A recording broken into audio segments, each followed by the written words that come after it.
Welcome to This Explainer. Today we're diving into a really fascinating psychological framework designed to instantly normalize your communication style when you're interacting with high-status individuals. Look, we've all been there. You're great at your job, you're super charismatic with your friends, and then, suddenly, you step into a room with someone you perceive as vastly more important than you, and boom, all of that natural charm just completely evaporates.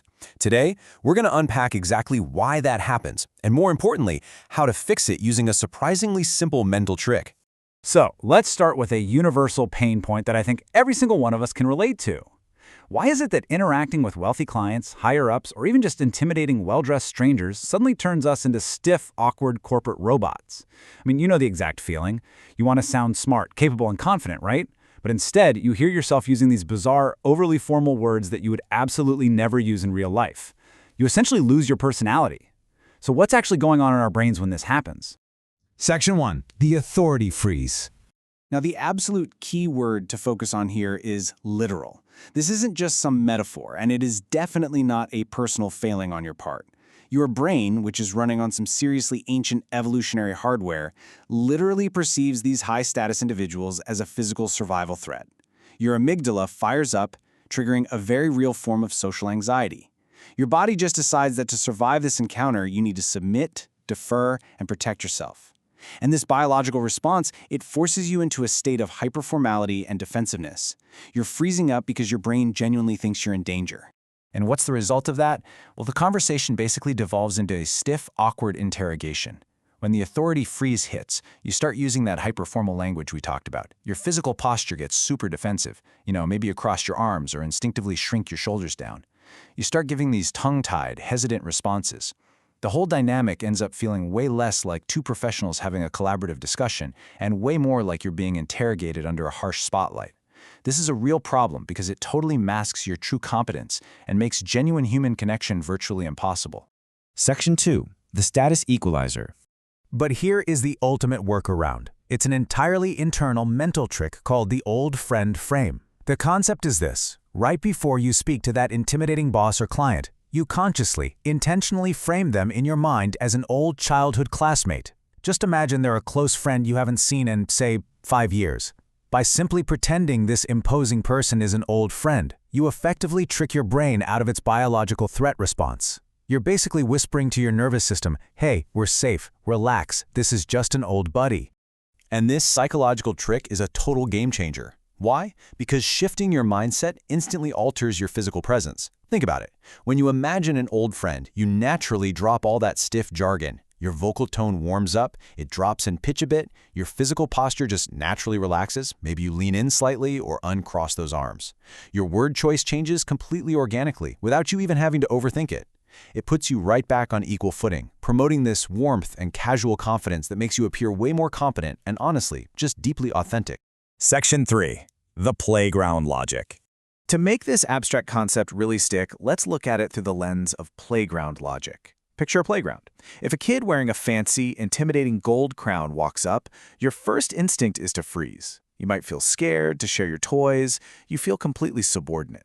But if you play a little mental game and pretend they're just your next-door neighbor who happens to be wearing a funny hat, well, the fear vanishes. You'll immediately smile, say hello, and start playing together as equals. So I want to give you permission right now to stop revering society's gold crowns, whether that's a fancy C-suite title, wealth, or status. Genuine connection requires you to see them as just a neighbor in a funny hat. Section 4. Passport control versus the welcome gate. Let's visualize this emotional shift with what I think is a pretty perfect analogy. Think about the energy you're bringing into an interaction. When you experience that authority freeze, you basically act like a passport control officer. You're rigid, you're scanning for mistakes, and you treat the whole interaction like an interrogation. You're completely on the defensive. But the old friend frame, that turns you into the person standing at the airport welcome gate holding a sign for a loved one. You are radiating warmth, you're happy, and you're genuinely excited to connect. People intuitively feel the massive difference between these two energies, and high-status individuals are incredibly drawn to that welcome gate energy, mostly because they so rarely get it from people who are just desperately trying to impress them. Let's see how this actually plays out in a real-world corporate setting. When you're defensive, you default to robotic jargon. You might say something like, "Understood, I will align with your request." Yikes, right? It just sounds so subordinate and anxious. But using the old friend frame, You might say something more like, "That makes total sense. I'll get that sorted out and send it over to you this afternoon." Look at that. It achieves the exact same business outcome, but the tone is wildly different. It's a relaxed, confident, peer-to-peer response. It clearly signals to the other person that you are a highly capable equal who has the situation entirely under control.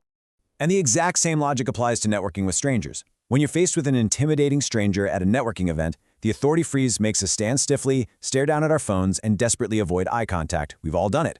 But if you apply the old friend frame, you simply imagine you already know them. You walk right up, smile warmly, and casually say, "How's your morning going?" Dropping that excessive formality for a warm, human greeting instantly changes the entire dynamic of the interaction. It disarms them and immediately establishes this great foundation of mutual respect and ease.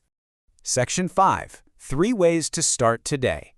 Okay, so how do we actually put this into practice right now to improve your career and your social interactions? Here is an escalating staircase of action items to help you build this muscle. Start with step 1, easy mode, the text warm-up. Send a message or email today. Consciously remove one piece of dry corporate jargon and replace it with a warmer phrase you'd use with a friend. Once you've got that down, move to step 2, medium mode, the casual check-in. Next time you talk to your supervisor or boss, ask them a low-stakes personal question. Something like, "Any fun plans for the weekend?" using a really warm, relaxed tone. And finally, step 3, challenge mode, the high-status hello.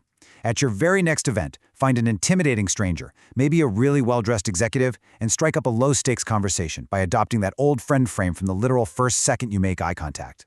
As we wrap up this explainer, I want to leave you with a question to chew on today.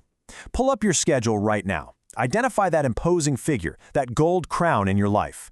Who is the intimidating stranger or supervisor that you are going to test the old friend frame on today? Seriously, try it out.